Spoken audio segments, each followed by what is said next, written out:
Here. Green is on. Are you on? I'm on? Green? Okay, good. We're going to talk about green. Well, welcome to the August edition of KCIG. Don't you think this is the best place to be on Thursday night, Michelle? Yeah, that's why I'm here. Good. How many first-time attenders do we have here tonight? Because I know I talked to a bunch. Raise them up. Raise them up. All right, everybody give them a big round of applause.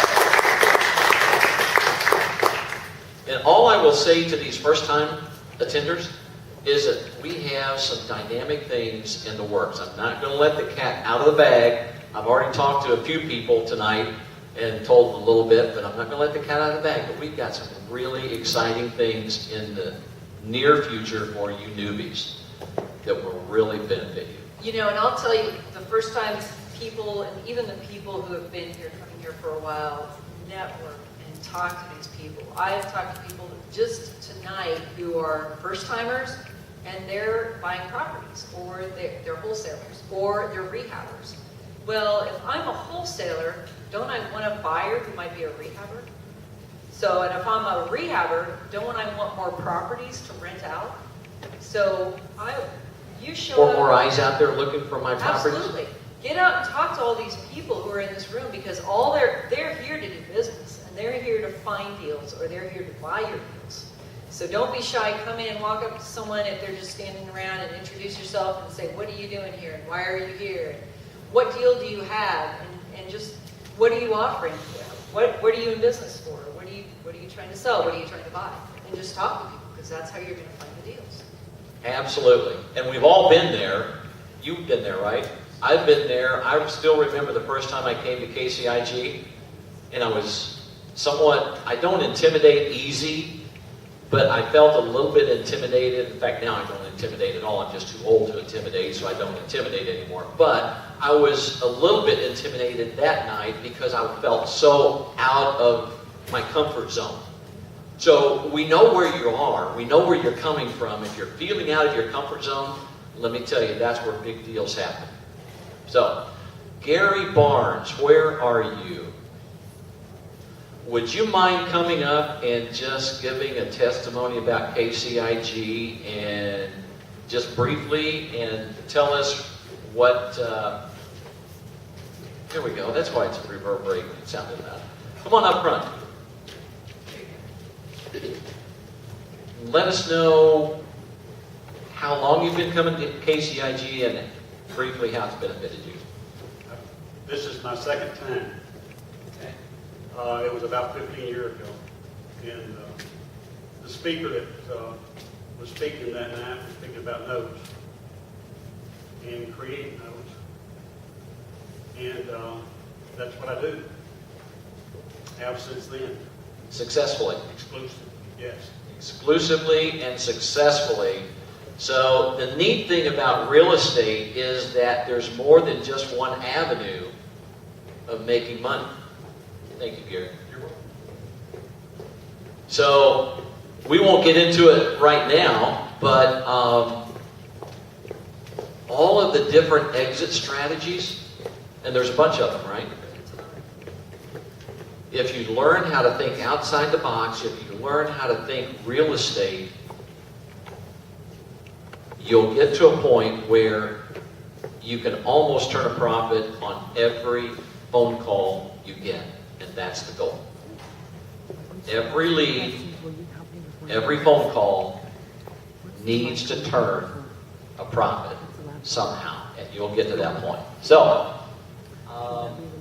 I just briefly want to mention that we have on our website a survey. You ever done surveys? Love them. I do. We're just for everybody's information, we're trying something new here. Instead of me standing up here, we're doing like a little talking back and forth, but you guys just We're the get radio together. show in front of people. Yeah, there you go. So this is all unscripted, unrehearsed, and you're hearing it for the first time. You couldn't tell that. So, but anyway, we have a survey on our website, and we would absolutely love you to take the survey and tell us what you need. Whether it relates to, and I've got my contacts in, and I can't see that very well. So let's see, areas of real estate investing you're currently involved in, area of Kansas City that you primarily focus in, and Missouri, Kansas, and then list of topics. Let's see, and because it's like you said, notes, landlording, rehabbing, wholesaling, lease options, wholesale lease options. What can't you do with real estate? Yeah, there's so much you can do with real estate. And that's why you're here, is to learn how to do that with real estate. We will give you the tools that you need to go and be successful in real estate. So take the survey. Let us know what you need, what you want to hear about. That's what it's all about. Now, to kind of wrap up this radio show and bring this airplane back down on the runway. Got to talk about two things. Oh, I thought you were saying peace. Okay, so first Saturdays of every month we have coffee, KCIG coffees at Panera in Westport. Come, bring your deals, bring your needs, what you're looking for. We have people who are only looking in Missouri. We have people who are only buying in Independence. We have people who are only buying in Johnson County. Some are only buying 3 bedrooms. Some are, whatever it is. Some are only doing notes. Bring it. Yeah, bring what, meet other people. That thing has really grown. Yeah, we started that as a program. Here we have a specific agenda. We have specific things that we do. But there, it's totally unscripted, no set agenda. We just talk about whatever you need to talk about in real estate. And especially if you're new to real estate, that is a fantastic way to get information. It really is. What time is that? 10 a.m. Yeah. And it's on the website too. Yes, it is. And the other thing we have, the first and third Tuesdays of the month, is we have the cash flow game that we play at the Central Resource Library. And I wasn't there, I wasn't able to be there the last time, but the time before, and I heard this last time, thank you, Richard. It's back there. We had just, what the cash flow game is, it's about taking real life situations, opportunities. You can buy an automatic car wash. You can buy a 3-2 condo, or a 2-bedroom condo, I think is the only thing. Yeah. You can buy a 3-2 house. You can buy an apartment building. What do you want to do with it? Can you buy it? Can you come up with innovative ideas, thinking outside the box? Yeah, where do you get your how to money? buy it, where I don't use any of my money, but I'm going to use your money and his money. Yeah, see there? And that's what you do in real life. Yeah, real estate is all about OPM, not opium. OPM. Get myself out of hot water here. We don't have any DEA agents in here, do we? Okay. Other people's money. To date, I have not used a dime of my own money in any of the deals that I've done. Wow. I just like going to closing and collecting the closing check. That's what it's all about. So, But what are you doing? What are you doing for those investors? You are providing, it's a win-win, isn't it? it's very much a win-win. My investors smile. I use private money. I have 4 people that invest with me now. And they smile all the way to the bank. So it's a win-win. It is. And when you think about it, not only is my investor happy, but I have a real estate agent that sells my houses. She loves me to death. I have a contractor that I keep busy. He's grateful. So I employ a real estate agent, a contractor, a title company. I use some odds and ends, other things there, here and there. But you're also providing a product. You're providing a super product for people. Absolutely. A home somebody can be proud to live in. So anyway, that being said, real estate is where it's at. Now, we have a terrific program lined up for you tonight, and the reason that you're here is to get the information of the panel that's going to be here. Who's here? Cindy's going to introduce them. Oh yeah, that's right. Cindy's going to introduce them. And I never get tired of hearing people who have been successful, are successful, and doing it, and then sharing their knowledge and what's going on in the real estate market and what you can do and that kind of thing. Because if you're not always learning, you'll be left in the dust. So, I think, are we done? We're done. So, Miss Cindy, enjoy the panel. Hello, everybody. Press the button. Press the button. Testing 1, 2 here, district.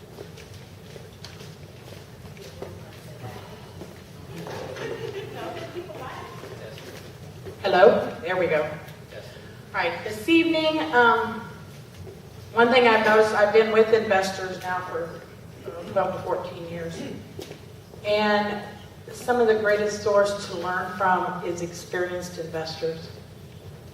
Experienced investors, when that is their primary source of income. And so anyway, I'm very excited tonight. We've never had these 4 gentlemen come and talk before together. And I'm really excited. Because combined, they have over 100 years experience. Now they're all only 20 years old. So they did all this in a past life. So anyway, I hope you really learn a lot. What we're going to do, I'm going to bring them up and introduce them. And then I'm going to give them each a few minutes to talk about in what area of real estate they invest. Then I'm going to ask them a couple questions, and then we'll open up the questions to everybody. But it's a great time to learn, guys. Real estate's a great form of income. So learn from these experts that has over 100 years experience successful in real estate. Okay, the first one I would like to bring forward is Carol Bertram. Please help me welcome Carol. He has 44 years. Even though he's such a young man, he has 44 years experience in real estate. He's going to tell you about how he has invested in the 44 years.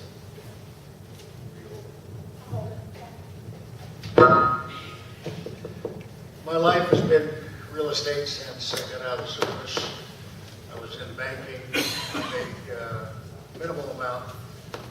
That was a long time ago. The people I loaned money to, the vice president of the bank would call up and say, so-and-so stopping up and sign a note for 3 or 4 times what I made a year. And they were in real estate. One of them hired me out of the bank, and I never looked back. That was in the 60s, early 60s, late 60s, I'm sorry. In the early 70s, I went into business for myself, went broke immediately, and really enjoyed it since then. I found quickly that I didn't have enough money to do it myself, so I continued to find other investors. I started with my attorney. He was doing paperwork for me. One day he said, "What are you doing with all this?" And I said, "I'm just making money." He said, "Well, if you ever need any help, let me know." And I said, "Okay, I'm letting you know right now." And my attorneys have always been the first line for my operations because I don't use large firms. I usually land with an attorney who is very personable, reasonable, and I don't want to learn law. I want him to do what I need done quickly, easily, and still treat the customers with respect. It's always worked for me. From there, of course, I branch out with other investors. I have longtime friends, some of whom I put in business. I bought real estate, large tracts of land. I was a real estate developer in Oklahoma, Nebraska, Kansas, and Missouri. I did that forever until '05. I also did single-family homes. As an accident, people would move to our country land, build a home, and want to sell us their house and trade it. So we took them and kept them as rentals. For a kid that never wanted any responsibility whatsoever, I sure went astray. But I don't know. The rest of the story is I evolved in '05. The land business was not practical anymore. People were not building the country. That was a dream mobile home parks at that time, but they were a hobby. Again, I bought them because they were for sale. All right. I bought mobile home parks because they were for sale, not because I wanted to get in the business. They happened to be in my hometowns, or the realtor that sold me a farm said, hey, I've got a good deal down the street. You don't even need to look at it. It's such a good deal. Just sign here. When you trust your realtor, that works good. It always worked well for me, especially when they would manage that same real estate for me. Today, I own commercial. I do not own anything. I am 100 years old with miles. I manage to answer the phone now and then. I have a real estate holding company. My attorney runs the majority of it. Sean Armory, sitting here with me, was introduced to me from Cindy years ago. Sean is our go-to guy in the mobile home industry. He buys mobile homes for us. He rents them. He secures the leases and what have you. Sean has been in the business for years, and I was fortunate enough to find him in the area that I work, which is Missouri, Odessa, Missouri, Lexington, Excelsior Springs, and all through Lafayette, Johnson counties, Ray County, and I've been as far easterly as, not often, but almost to Columbia. I really liked what I did all the time when I had windshield time. I didn't get help in time to relieve myself of the paperwork nightmare, and finally I did, and that's when life became enjoyable again. OPM, other people's money. I share the deals wholeheartedly. Half of anything is better than all of nothing in my business. I make wonderful friends. The people I've sold land to 100 years ago, I still stop by and see the widows of their husbands who were my friends. Excuse me. And their children come up and visit us. I appreciate all of the, we're all fighting our own battles. It's not always all good. It's enjoyable to overcome, but at some point in life, I'm starting to enjoy not overcoming anything and letting Sean overcome and other people overcome.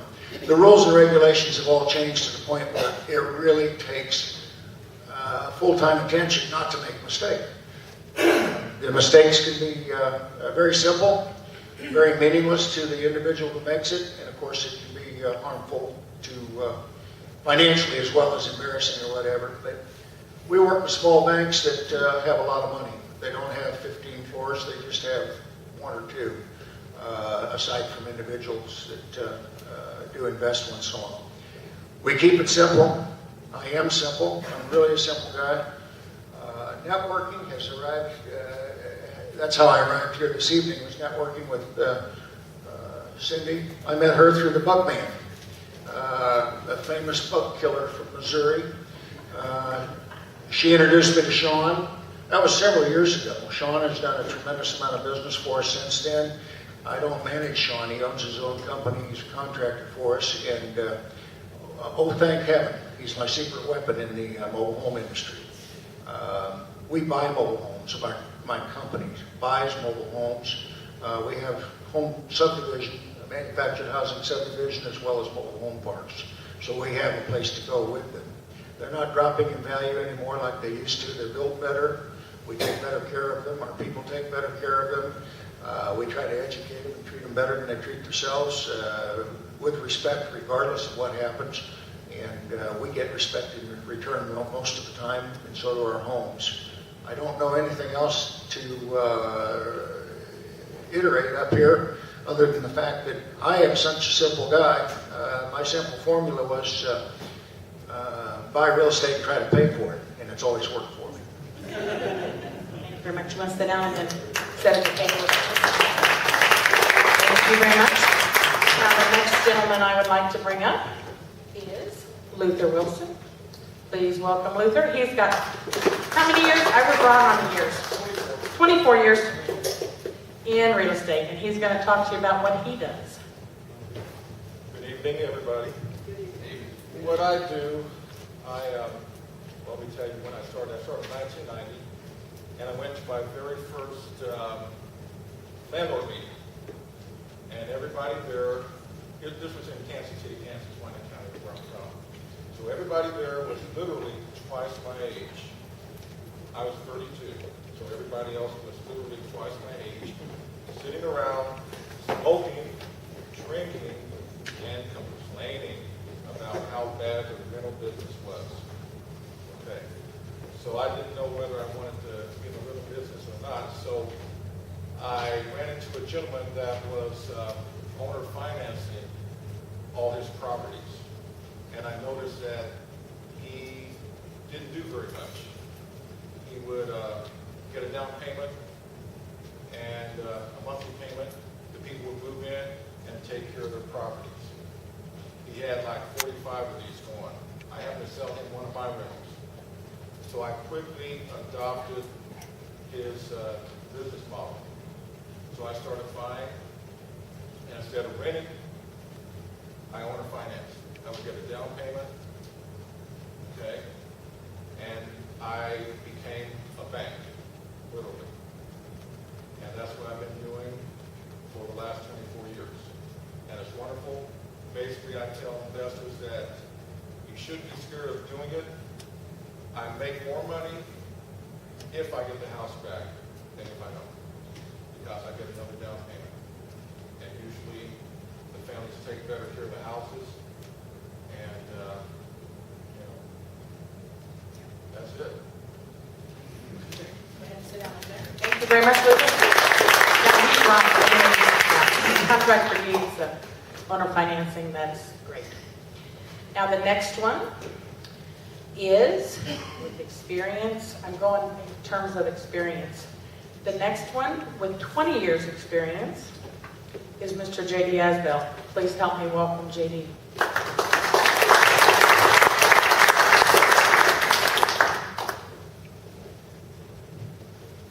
Hello. I sold the house in 1994.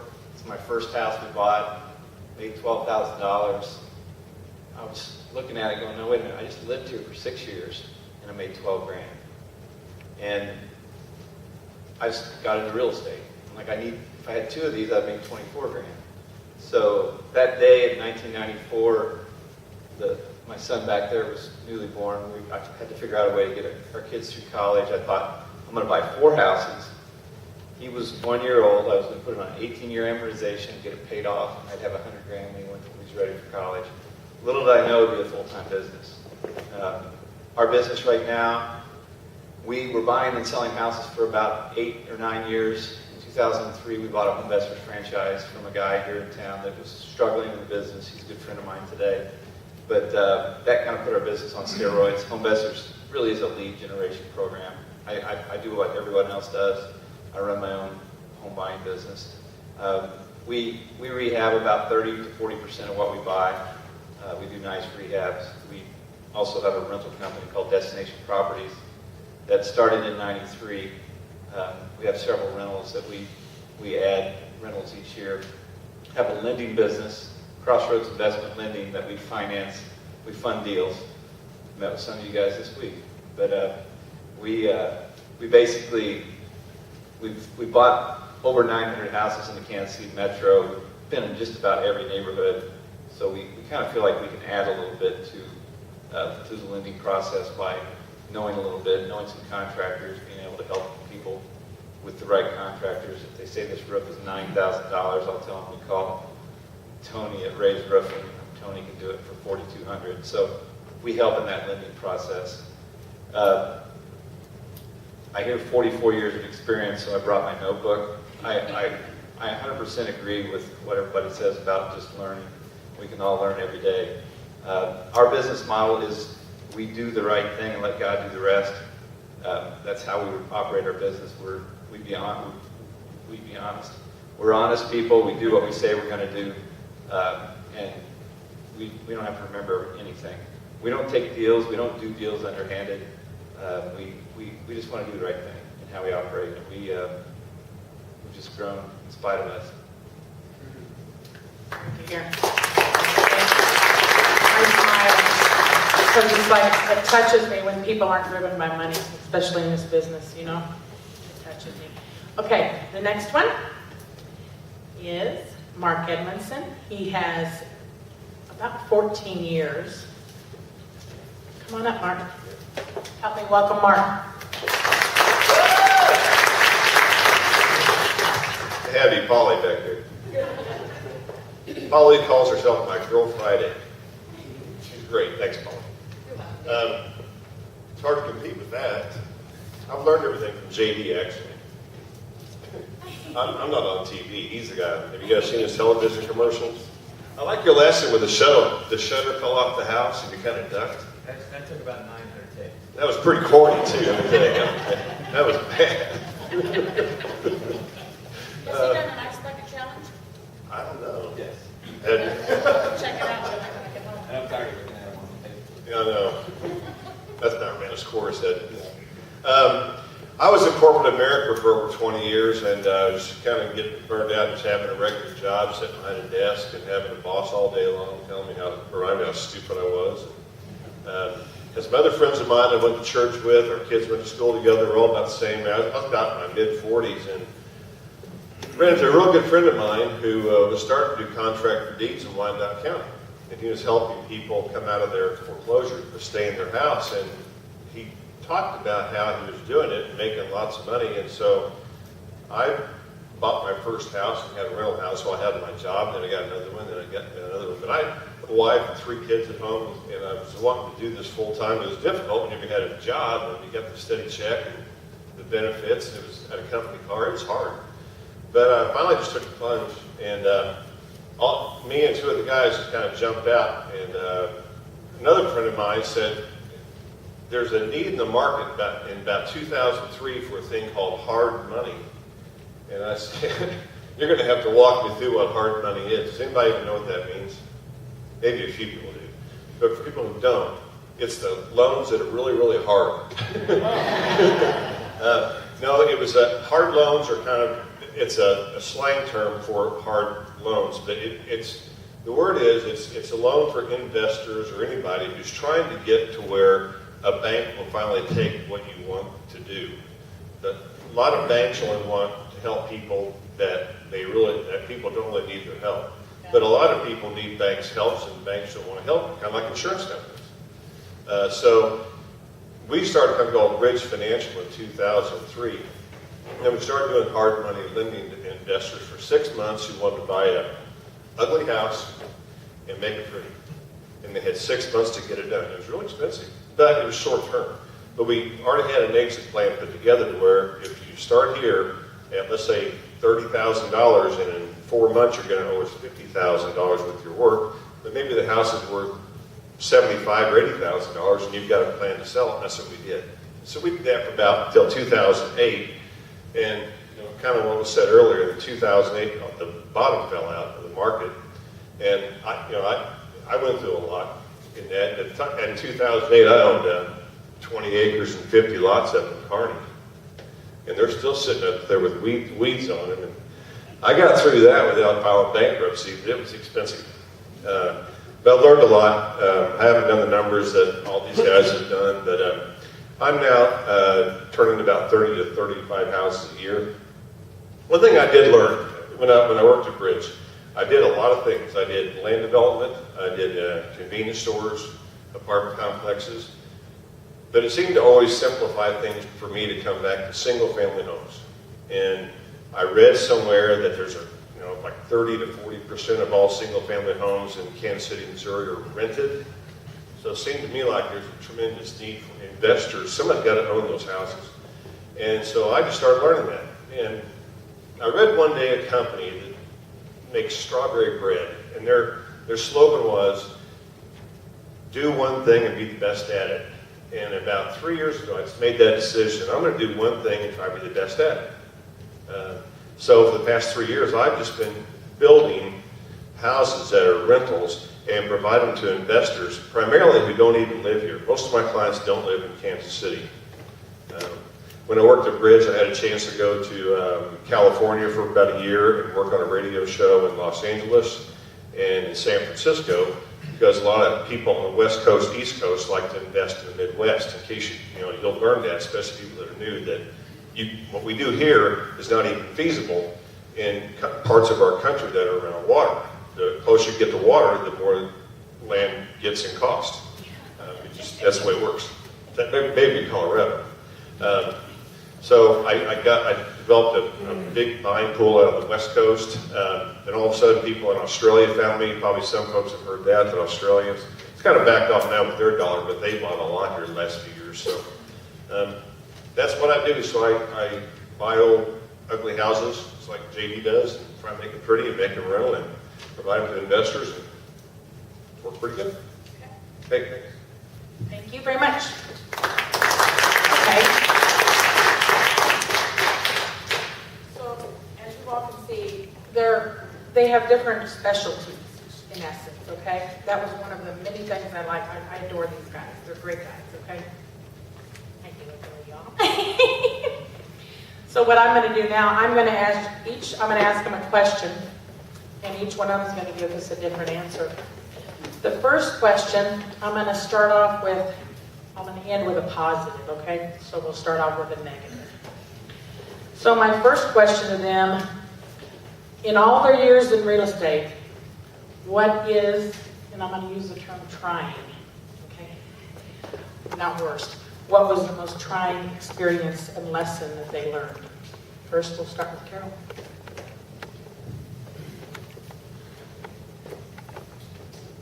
I finally ran against the bubble. I was doing everything myself, managing my paperwork, managing the properties, managing my managers, managing everything.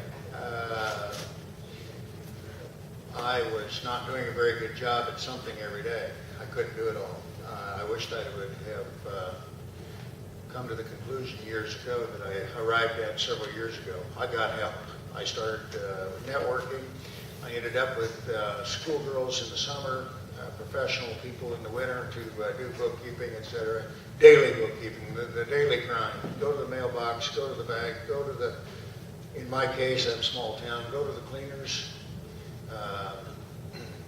drop the stuff by the insurance company, pick up the stuff from the other insurance agent, run to the county, file my paperwork, and oh, thank goodness that I finally discovered that. I was awash in meaningless, important tasks.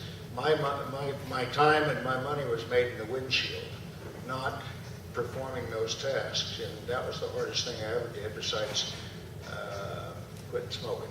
But,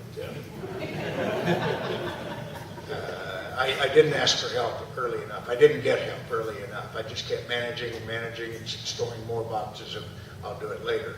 And it all worked out in the end, but I started too late. I should have I could have cost myself a lot less trouble and been further ahead in all arenas, including laying on the beach. Okay, thank you. And now, Mr. Luther Wilson, it's your turn. Okay. My most trying experience was with one house. 4928 Agnes.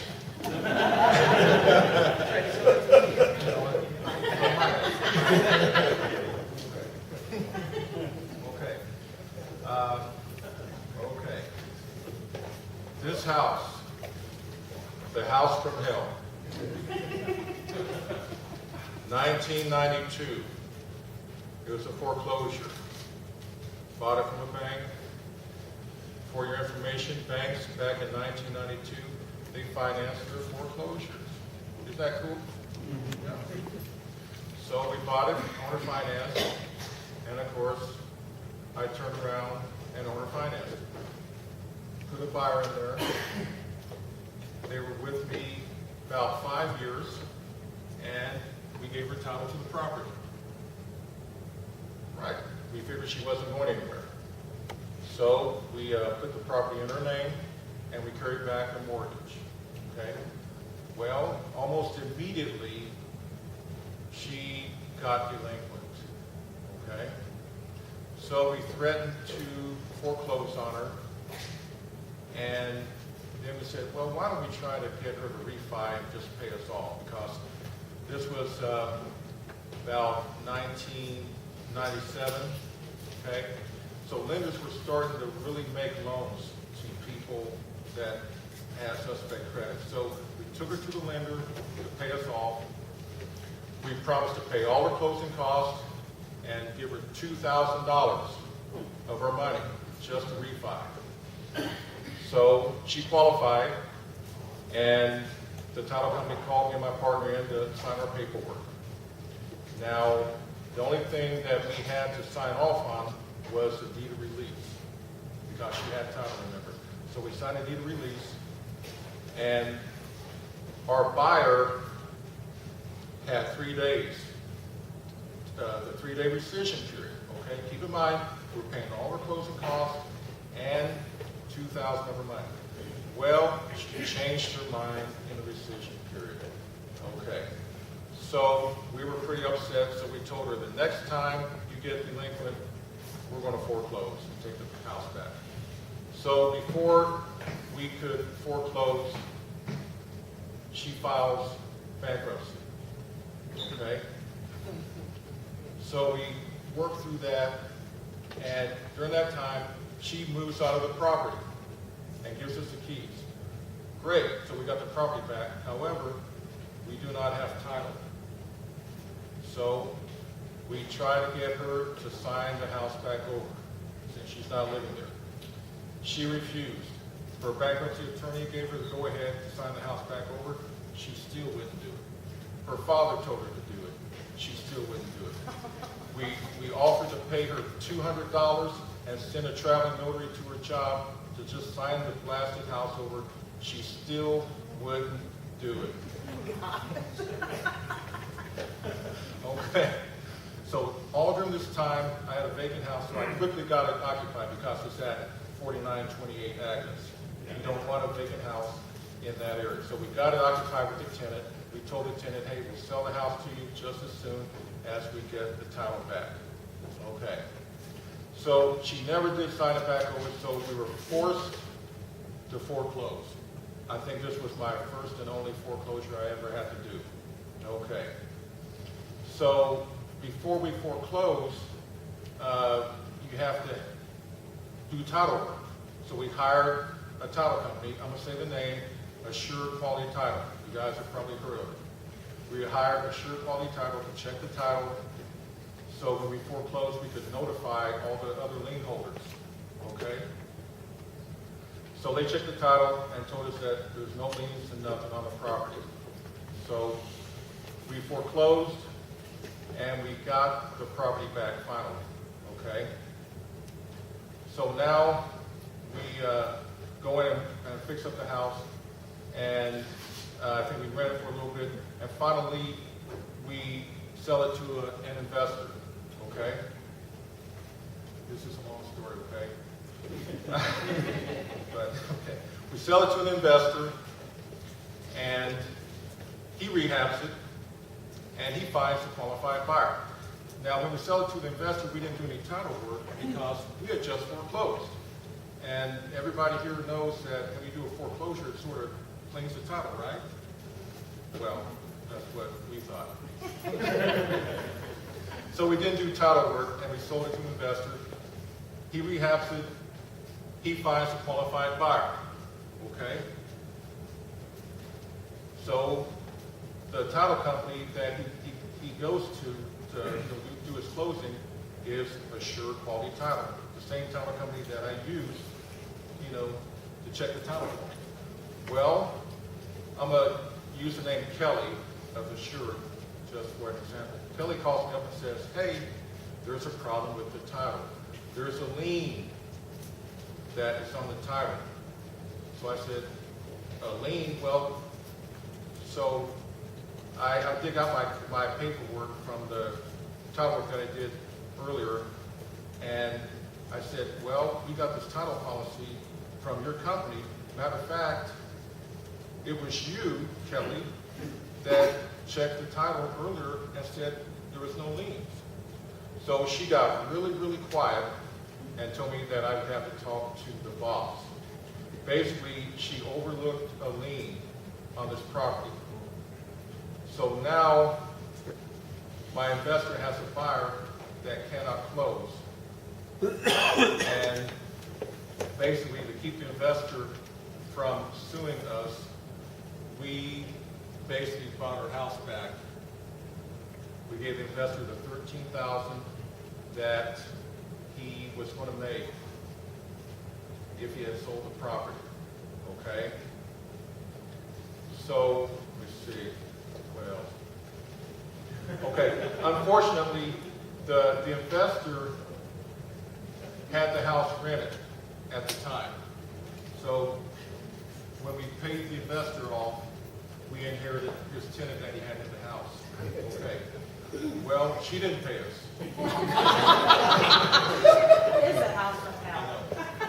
She didn't pay us, and so we had to evict her out of the house. Okay. Now, during the eviction process, as she's moving out, she steps on the porch and falls through the porch. Right. And I get a call from Jason Amron, Castle Law. He advertised. Right. Fortunately, the fact that I was evicting her, he decided not to go after me for her stepping through the porch on the house that we just got back. Okay? Okay. I'm still not done here. That's why I have to take notes. Okay. Okay. Now, she moves out, and I don't know that she moves out for a day or two. So the investor that we had sold the house to, that had rehabbed it to the hilt, he comes back in the house and he strips it. Yes, he strips the house. Okay? Yes. He takes out all the improvements that he put in the house to get it sold, even including the countertop, kitchen sink. He took out everything. He took out everything except the cracked toilet. Okay? All right, so I got the stripped house back with a lien on it. Okay? So I need to figure out what can I do with this house. So I finally find a couple that is willing to take the house as is. I disclose that there's some lien on the property, $7,000. I assure them that if the lien comes into play, that we will take care of the lien. Okay. Well, the wife of the couple, she unfortunately dies in a car accident. Right. So fortunately, the husband stays in the house and he pays me off early. Okay. Now, I went online to check this time frame to make sure I had everything in order here. Now, I get paid off, and I guess, I don't know whether the lien's on the property or not, but this guy, the buyer that pays us off, he doesn't pay his real estate taxes. And the house goes to tax sale. But at the same time, the city comes out and puts a dangerous building sticker on it, and it's scheduled for demolition. That's it. That's bad, man. That's the house from hell. That's like our last house we had. I come to find out that was bad, what I call juju. It's like the people that we bought it from, the husband passed away Christmas Eve. Then the next couple moved in, they lost their job. Then I moved in and got a divorce, and the next people that moved in lost 2 children. Come to find out it's on an Indian burial ground. I'm like, oh my heavens, I'm glad I moved out. Okay, thank you very much for all that experience.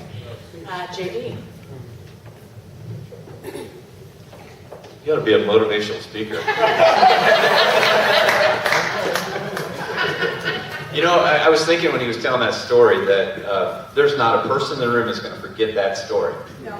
And, you know, when you start hearing about landlording, those are the only things you hear.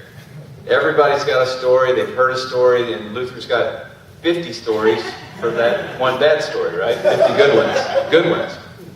But, you know, we have a lot of rental houses, and, you know, 2 to 3% are bad deals. But 97%, you know, we have tenants that have lived with us for 15 years. So it's just funny, I'm thinking about, you know, that's what the fear of getting into real estate is dealing with people, dealing with tenants and those kind of stories, but it's a good one. My biggest challenge, we started getting in the rental business pretty heavily, adding 15 or 20 units a year for 10 or 15 years, and the rental business is not a get-rich-quick scheme. It's a long-term, I call it an annuity, it's a long-term wealth builder. And I was like Mark, I was in corporate America, we started buying rental houses, Candace and I put them on fast amortization schedules. My goal was to get out of debt, and we've continued that. And but during that grind, the rental business was just sucking the life out of me. You know, you get a furnace, you get a roof, you get a tenant you have to evict, and all the stuff that happens. So one night, I was all frustrated, and I thought, I need to see how much I'm making on these rental properties. I need to actually know what the mortgage pay down is and my cash flow. So I started getting my accounting manager to give me a monthly figure of what I was making. And I could actually figure out while I was sleeping, how much money I was actually making, even though it felt like it was a disaster. But 2009, 2010 came along. I'm buying and selling houses, covering my cash flow, and suddenly the market stopped. You guys, you were in the market, things quit selling. That business that was just, I thought was an anchor, actually carried me through that. It was starting to cash flow more, we were paying houses down more, and it was just turning into a cash cow instead of a cash flow eater. But the times whenever the market had dropped in 2009, 2010, we were, you know, we're in a business, it's a high volume business, so we have to buy to sell. And so you can't really stop buying houses, because then it's like Walmart quitting buying inventory. You know, if you quit buying inventory, your customers don't have anything to buy. But that time frame, whenever between 2008, 2009, 2010, when things stopped selling, it was really tough for us. There was an Einstein quote on here about opportunity comes through the greatest difficulties. It made me better at what I do. I mean, I thought I was going to lose my house. I thought we were going belly up, but it made us better. We now have a reserve that every house we sell, we put it in a reserve. We didn't have the reserves we needed then. We were just kind of operating, you know, thinking everything's going to keep going. But that time when things got tight made us better, but it was the toughest time. Thank you, J.D. Mark? Here, I'll stand up so you can see me over there. I'm surprised after Luther's story, half the room of new people didn't leave. I think I would have left. We've all had those stories. I'll take a little bit of a different spin on this, and these guys had notes. Cindy set me up. I know we're going to have this question. That's okay. What I would say, especially to people that are new to this, is in real estate, there are just so many different things you can do. You've probably already heard this. You hear about so many different things. You can be a lender. You can be in the mobile home business. You could be a note buyer. I mean, it goes on and on and on. And when I worked at Bridge Financial, I saw everything. And when it was kind of new, it's so exciting, especially when you have money. I almost tried everything, and that was a bad idea, especially things I didn't really quite understand. So I think the best advice I could give people is, as you're tracking what you want to do as a real estate investor, stick with it and look at everything that's out there, but make a decision on what you're going to do and just do that. Don't try and do multiple things, because I've tried it and I've lost a tremendous amount of money trying to do that. And something else I learned too, if it doesn't make sense, don't do it. You know? One time as I was tracking through my career, a friend of mine decided he was going to invest in this new hotel being built in Chicago. And it looked great. And everybody put in like $10,000, and I lost $10,000 in less than 10 minutes. You know, and I didn't belong there. So my advice would be is if it doesn't make sense, don't do it. You can do that in life, both in business and your family. But then make a decision on what you want to do. Do it, and like I said before, just do one thing and be the best at it. Okay? I agree with you. I mean, that's the one thing, and I would have been doing financing for investors for 12 years. That's the one thing I noticed. Investors, so many investors don't analyze. They might analyze immediately, but you've got to do it long term. You can't just do it over 12 months. And one of the things I'm going to share with you, I won't give names, I had an investor that had 60 pieces of rental properties. That's pretty decent. His return on each investment property was $250 to $300 a month. That's pretty good, isn't it, for a $55,000 investment, $500 per property outlay. He was a smart person, but he did short-term analysis over 12 months. This was back in the heyday, so it was all Section 8 rental. That was typical. What he forgot to look at, as well as so many other investors, long-term, more than 12 months.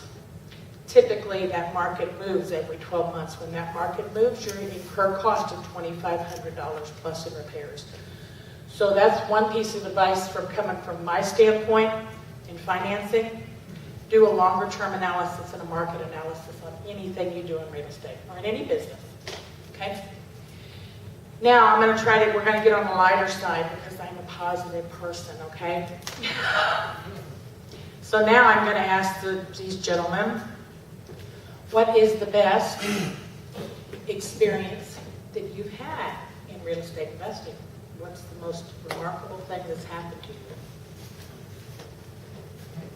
you? You first, Darryl. Networking is an easy answer for me. And while we're giving advice, I want you to remember a lesson that I learned a long time ago the hard way. Don't take advice from people who are more screwed up than you are.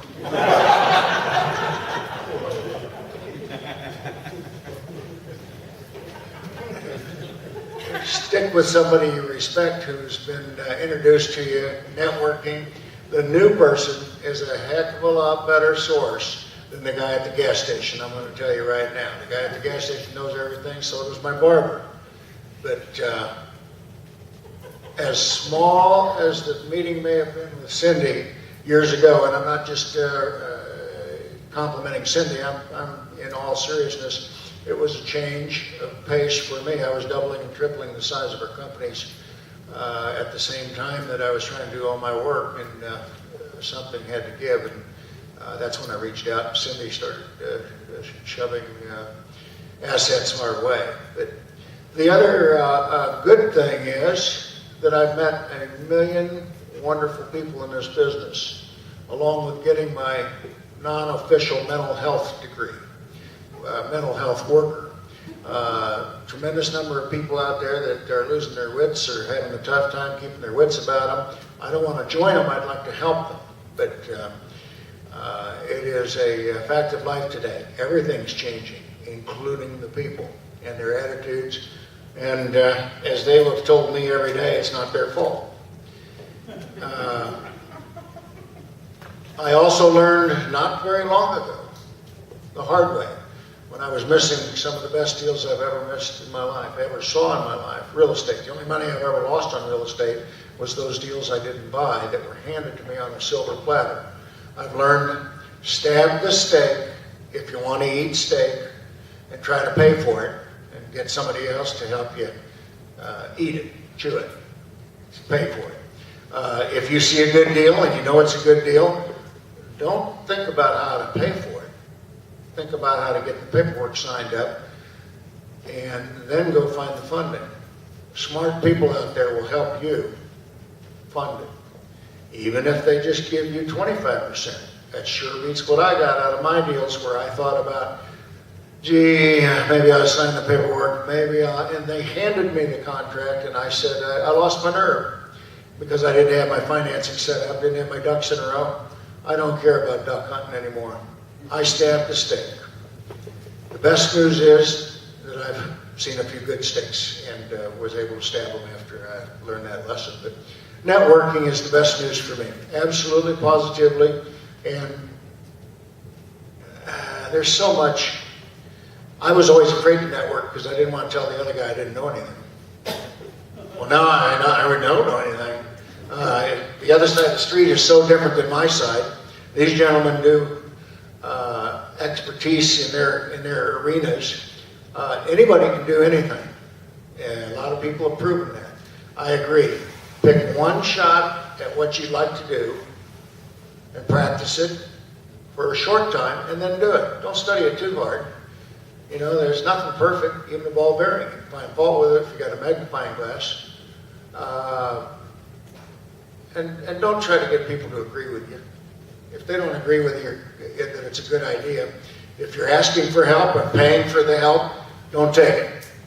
If you're networking with real people who are standing in the same depth of water that you're about to jump into, certainly consider it.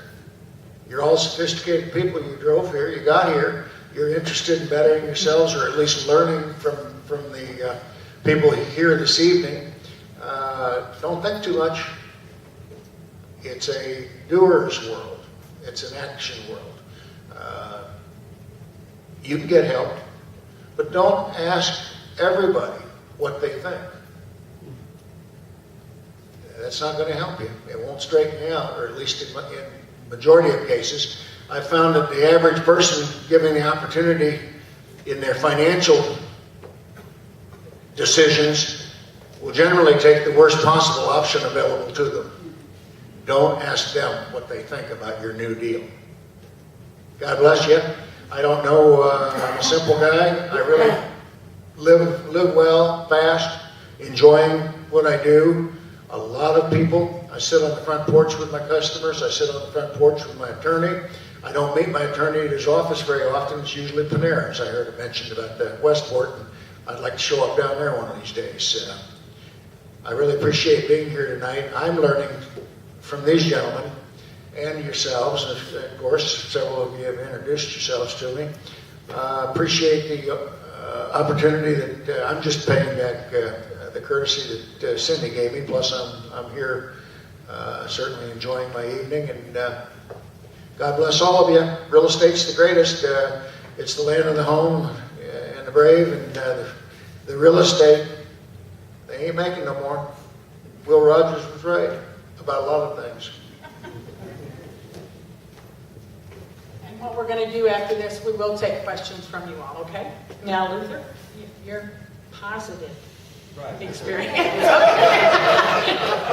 So I won't say the house in heaven, but you know the blessing. No more trips to Branson. Yes. Well, this is really the opposite of what I previously told about. This was a spectacular deal that I did. Let's see. In 1990, I rehabbed my first property. It was a duplex, and I, of course, had to buy two of everything. Okay. So I rehabbed it so nice that my wife was jealous because there was nicer stuff in my duplex than in our home. So it was really, really nice, and I rented it to the first people that, looked at it because it was so nice. And an opportunity came up where I could move into a brand new house in Lenexa. So within a couple months, I put that duplex on the market to sell, and I called on some ads in the paper that said we buy houses. And the gentleman that called me was Henry Miner of Midwestern Builders. So long story short, he buys my duplex, fully rented, and he pays me a good price, and I was able to take the money and move out here to Lenexa. Okay. Well, I was driving by the duplex a year and a half later, and it was completely vacant. So I called up Mr. Miner and said, hey, why is my old duplex vacant? So he told me that he had a manager that wasn't doing very well. So I asked him, hey, why not let me manage my old duplex? I had it occupied once, so long story short, he let me manage the duplex. And slowly but surely, I got the property occupied and it was generating money. And slowly but surely, he gave me all his other properties to manage. So I had 9 of his properties, managing them. And I did that for 3 years, from about 93 through 96. Okay. Unfortunately, in 96, he died, and his estate wanted to sell all 9 properties. Okay. So I knew that I couldn't buy them because I didn't have any money. Okay. So I asked the estate, how much, I'm just curious how much you want for the properties. And the estate said, well, we just want $50,000. Okay, keep in mind, 9 properties for $50,000. 1 property was a fourplex, 2 duplexes, and 6 single-family homes. So I said, wait a second, $50,000, only $50,000. So the creative juices started flowing in my head. $50,000 for all these properties. So I knew I could get an 80% loan. That's what they, made then. So that meant I needed $10,000. I did not have $10,000. Okay. So I got a little bit more creative. I asked Midwestern builders to, hey, how about deeding 3 of the properties to me and carry back a 60-day balloon? Okay. So they agreed. They trusted me, of course, because I've been working for them. So they deeded 3 of the properties to me, carried back a 60-day balloon. They put like $25,000 on the fourplex, and 10 on one property, and 15 on the other. So once these 3 properties were in my name, they were mine. So I went to this lender and said, hey, help me. I got a 60-day balloon due, and I need to refinance my properties. Okay? So the lender, I qualified, so the lender went out and appraised the property. The fourplex appraised for like $75,000, and the 2 single-family houses appraised for like $25,000 or so each. So long story short, within 60 days, I borrowed about $101,000. Okay. Now, when I chose my closing date, okay, this is all I call textbook creative real estate. I chose my closing date for the 1st of January, maybe January 3rd of 97. So the rule is when you close on the 1st of the month, your first payment isn't due until when? I'm asking a question. 2 months. Right, so my first payment wasn't due until March, okay? Also, when I closed on the 1st of the month, I got, even though all the rents weren't paid yet, I got a credit as though they were, okay? And also, I got a 3rd credit of the security deposits, okay? So at closing, I did not need the $50,000, all the credits. I just needed $42,000. Okay. So at closing, I ended up borrowing $101,000, giving $42,000 to Midwestern Builders, and the other money I shared with my wife, pay some bills. That's great. Right. And that was my remarkable real estate deal. That is awesome. Now, Mr. Asda. The probably the greatest thing that ever happened to me, and I don't know, probably a lot of you are in this, you're kind of on that horse, you're doing a corporate job or some job and want to get into real estate.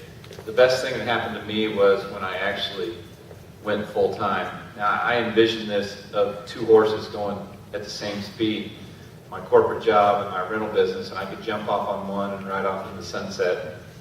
And after about 3 years of waiting on that, it didn't happen, and I realized at some point I was going to have to take a risk. I was hoping not to take a risk, but that was the best thing that ever happened to us. I had a corporate job and I had started buying real estate, and I had about 25 rentals at that time, and they were trying to force me to move to Connecticut where the sales headquarters was. I just kept resisting it. So my boss started kind of playing a power play on me.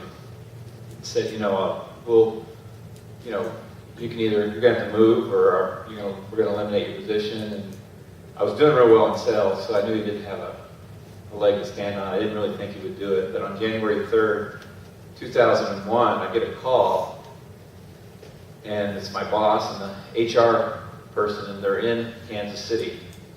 And I'm like, okay, it's going to happen. So there's kind of a funny part of the story. They come in, they tell me that they've eliminated my position, they're going to give me a severance package, and we're in this commercial building.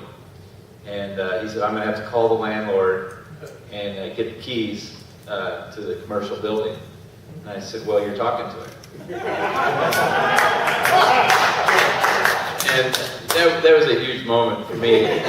He got all upset, you know, and said, oh, so we've been paying you rent all this time? I said, no, for about a year and a half you have. And he said, you can't do that to the company. You're not going to get your severance. And so I walked over to my desk, and at that time I had contacted my boss about a year and a half earlier. I said, hey, I got a chance to buy this building. The landlord is getting old, or the guy who owns it is getting older and wants to sell it to me. Would this be a conflict of interest if I bought the building and Norelco was paying rent? He wrote me back, no, do it, better yourself, great job. So I pulled out that letter to my boss, and I said, well, I can change the locks, or I can just give you the key to the door, whatever you want to do. Here's my permission. So that was a good day.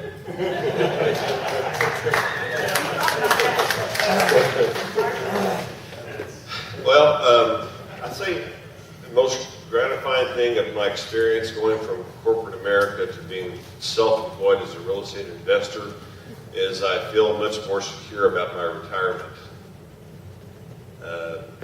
I can drive by and look at it.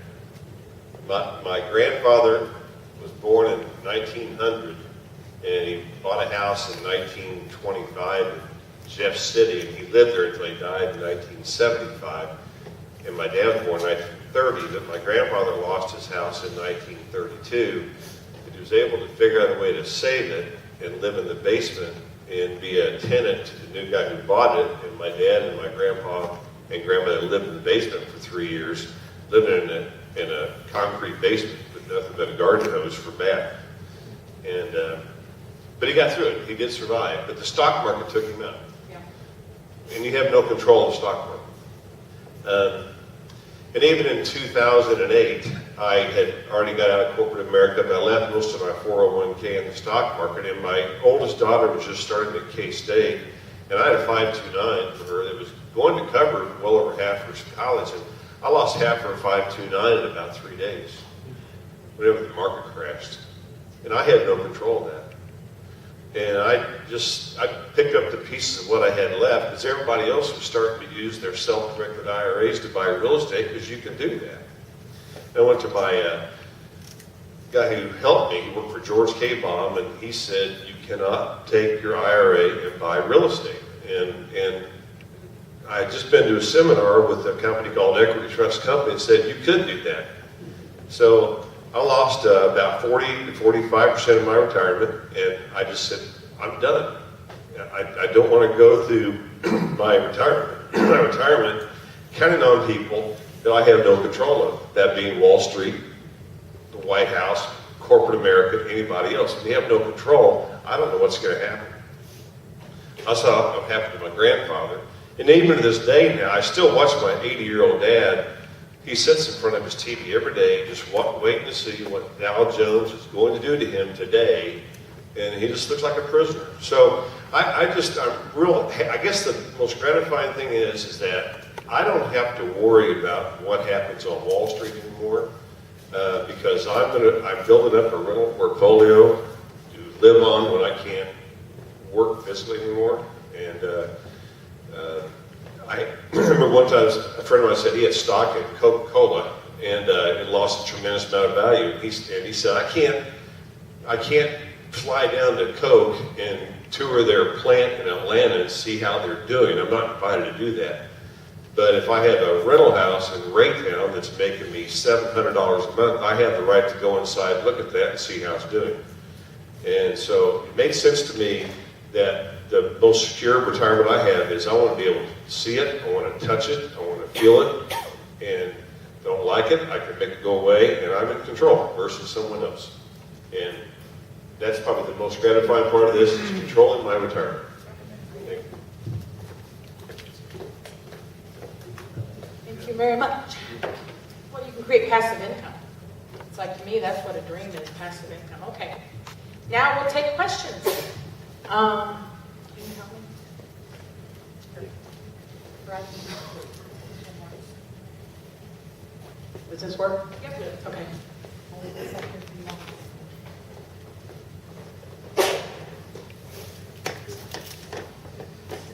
So I was afraid to let you know that I don't know anything, but you guys made me feel confident.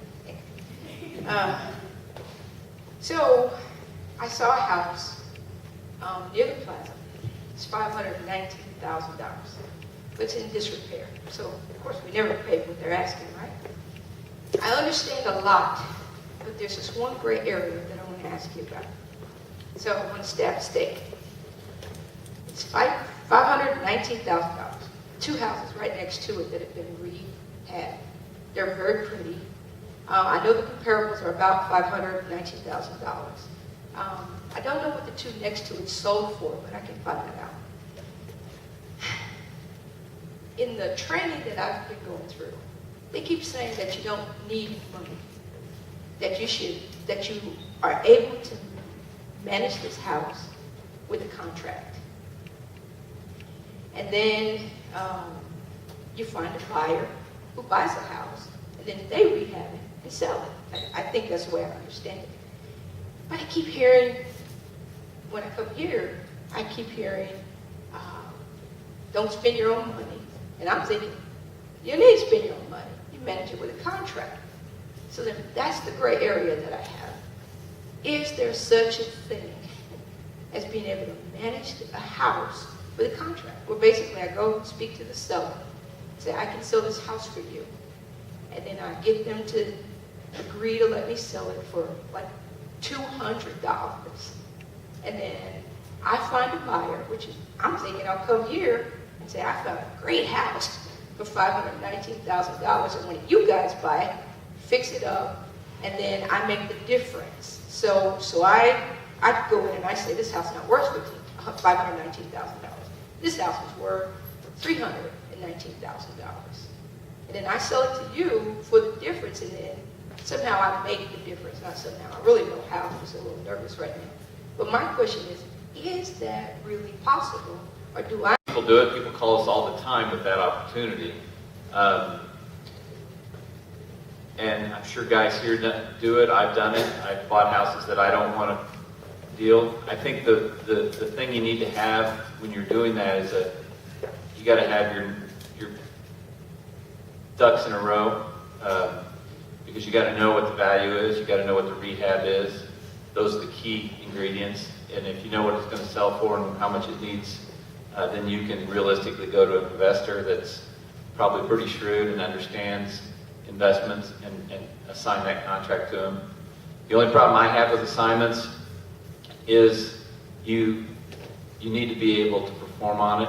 If you're going to take someone's house and tell them you're going to sell it, you need to be able to do that. There's some unethical assignment people out there that'll tie up houses, and we get calls all the time where people, they can't sell it and they quit calling them. So, there's an easy opportunity to not do anything and leave someone hanging for 60 to 90 days. I agree with you. Yeah. Well, the only thing is, that being said, though, especially for someone who's never done it before, is how's she going to do that? Learn it. I mean, the one thing is, you can assign a contract. I mean, you can take a one-page real estate contract, one page, and you can find one, just Google it, you can find one. And you can add your own paragraph that I may sell your house to a third party during the course of the time while I'm under contract with you. But having an exit strategy prior, that's the ethical thing to do, and it is challenging. That is a challenge. It is. Now, what you can do, one more time, I'll answer your question, is that I've had some people though in that same situation, and I've been very honest with them. So, you know, I have networks where I can help you sell your house. Do I have a guarantee? No. But let me put in a contract. No different than giving it to a realtor for 30 or 60 days. Let me have it in a contract, see if I can get it sold for you. And if you have an agreement up front that you can't sell it, you may have to give it back to them, then you're being ethical. Well, and the other thing we run across, it was even questionable before we took the downturn. Lending, those would have to be cash buyers or hard money buyers, because lending, we wouldn't do an assignment and give you and make sure you had money on the HUD one. I think it's a real estate law. You cannot sell somebody else's property unless you're licensed. No, I think there's a limit. I think there's a dollar. I don't know. Gotcha, the wholesale.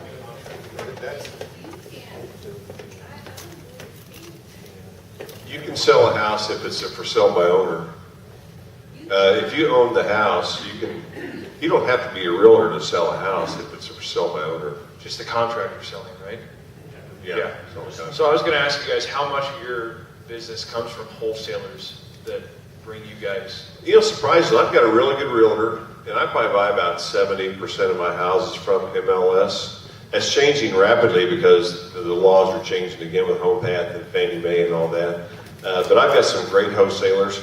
And I bought a house last week, and I thought I got a really good deal on it. And then I went to the closing, and I realized my wholesaler made an extra $6,000 on the contract assignment. But that's fine. I've learned in this business is that you don't want other people counting your money, and you don't want to count their money. Everybody's got to make money in this business. You have to. Don't count my money, I won't count yours. But yeah, it's just buying the contract. But the wholesalers are great, and there's some really good wholesalers in town that do sell other people's houses. It happens every day. It's been going on for. What happens from stopping a rehab guy like yourself from going directly to the seller and cutting out the wholesaler? It's not ethical. Okay. Just not ethical. I mean, you can't get a reputation like that. That's the retailer, that's the wholesaler already have a contract. Yeah, they should have a signed contract. I mean, you can go to the seller and say, let your contract expire, then I'll buy it from you. I don't practice my business like that. I think at my age, my most important thing to me is my reputation. And I want to make sure that all of us are trying to take the plunge to be real estate investors that are successful. It's not easy. Everybody's got to make money. You all are like that. I applaud you. Okay, what other questions? Any other questions? Oh, Izzy, you have a question? Well, I'm going to take a little bit exception, kind of sort of, to what Carol said about just stabbing the stake and running with it. On your question about a $500 and some thousand house that you was looking at, on my wildest, craziest day, I would never in a million years do my first deal on a $500,000 house. I have no problem buying a $500,000 house at all. I've done it. I don't have a problem with that. But start off with a $30,000 house and try it. Get experienced first. I agree with you. I mean, yeah, I have an investor that, not everyone can go in and buy $500,000 houses and fix them up. So any other questions? Okay, I wanted to, yep. Sorry, one more. I was just curious, like, what avenue do you guys recommend for like a new person in real estate? Like, I know you said there's many different avenues. You know, there's obviously to buy the houses and then rent them out, or there's wholesaling, or there's, you know, lease options. I'm just curious on what, you know, is recommended for brand new. I've probably had 200 lunches with people, and probably less than 10 of those people have actually ever bought a house. And you know, the first one is the hardest. And I studied Carlton sheets. You guys ever do Carlton sheets? You can buy it for like 39 cents on Amazon now. But he's kind of old-fashioned like we are, but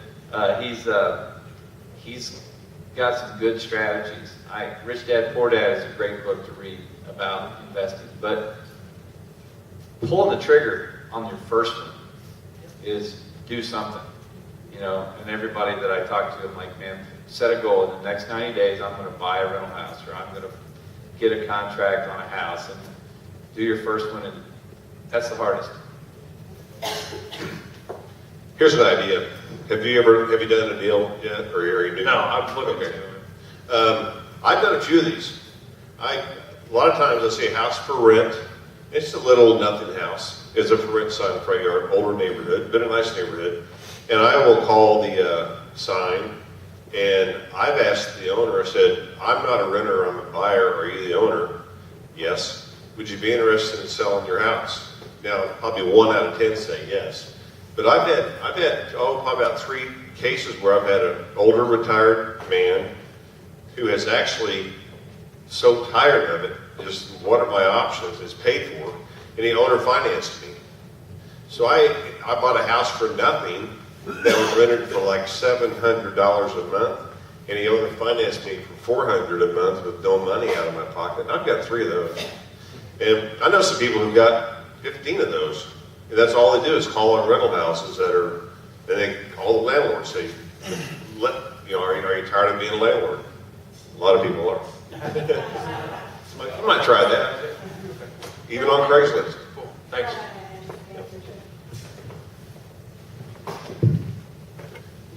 I would think that if you would hook your keychain to somebody, any of these gentlemen, most people will share information and or a deal that they're not, they don't have the time to burn dog.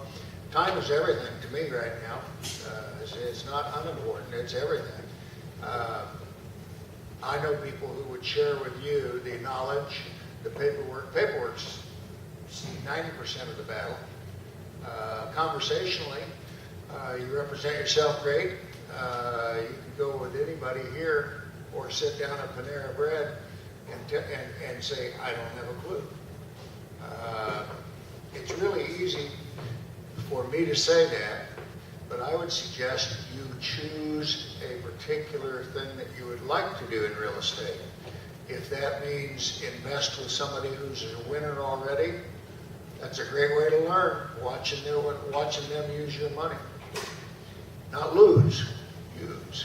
The second side to that coin is they may be able to help you with your own first deal as a wholesaler. I buy from Sean. My company buys from Sean. I don't ever see the people. I don't even see the homes he buys for the company. We trust him. He's our wholesaler. He makes the connections. You can find somebody. You have the ability. Everybody here has the ability to pick out somebody in this business and find out what it is you don't want to do about our business, and then pick out something you really like to do. Roofers find deals all the time. They know that people can't pay them for the roof they're just replacing.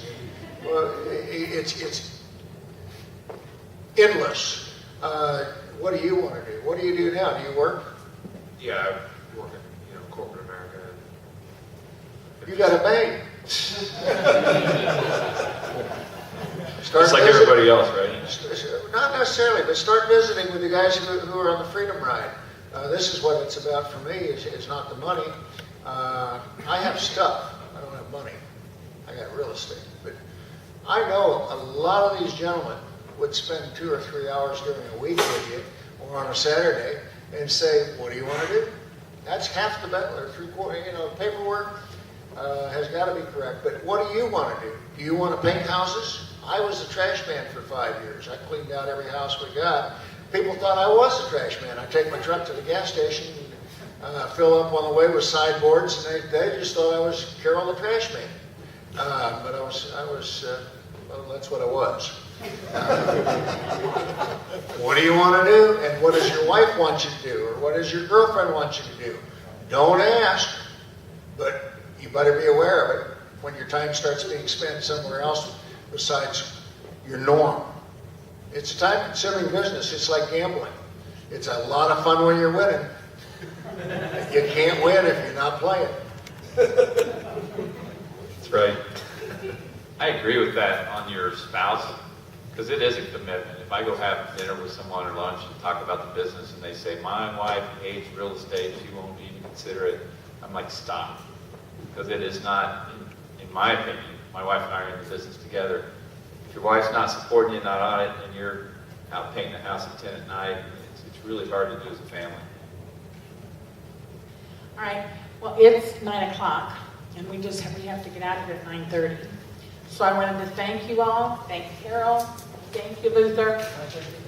Huh? They have contract? No, that's for a $1,000 piece. You can talk to them afterwards. I want to thank Carol, Luther, JD, and Mark. Give me a round of applause. Thank you for all of you.